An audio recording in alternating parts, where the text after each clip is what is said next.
we're working on. Let's talk to British award-winning journalist Martin Jay, joining us live from Beirut now. Hi.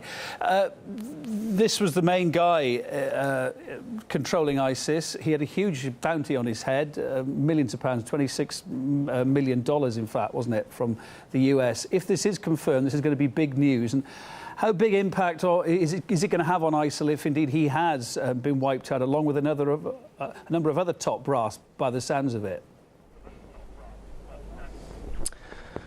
I think we have to be cautious how we interpret the impact of that news. I mean, I personally feel that there shouldn't be the euphoria by the West or by Russia if indeed the Islamic leader has been killed. I think ISIL has changed quite dramatically in the last couple of years. Yes, you have, if you've killed him, you have removed the head of the caliphate, the so-called Islamic State, which should have an impact.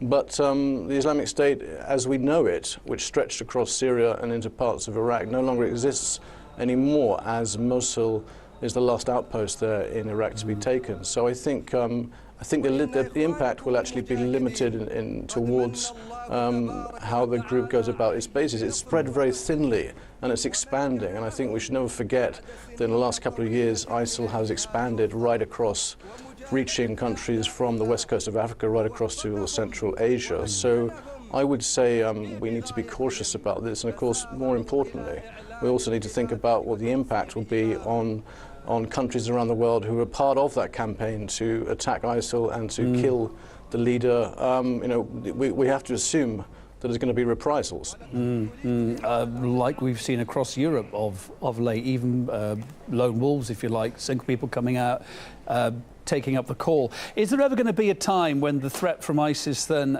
even if this is true, is going to be diminished? Are they eventually going to be wiped out or not? Or is this going to boil on for years then, as you see it? I tend to go against the grain of the experts here. I don't think ISIL will ever be eradicated. I think it's a little bit like the Americans in Afghanistan in their heyday. Most of the generals there complained to me that the biggest problem, the biggest issue they had, which crushed their morale, was they were just simply pushing insurgent groups around from one area to the other. And I think this is what's going on in the Middle East now. Yes, we will more or less nail ISIS in Iraq. I think we can certainly tick that box in the next couple of weeks. Mosul is going to fall. But Syria is so much more complicated and so much more complex.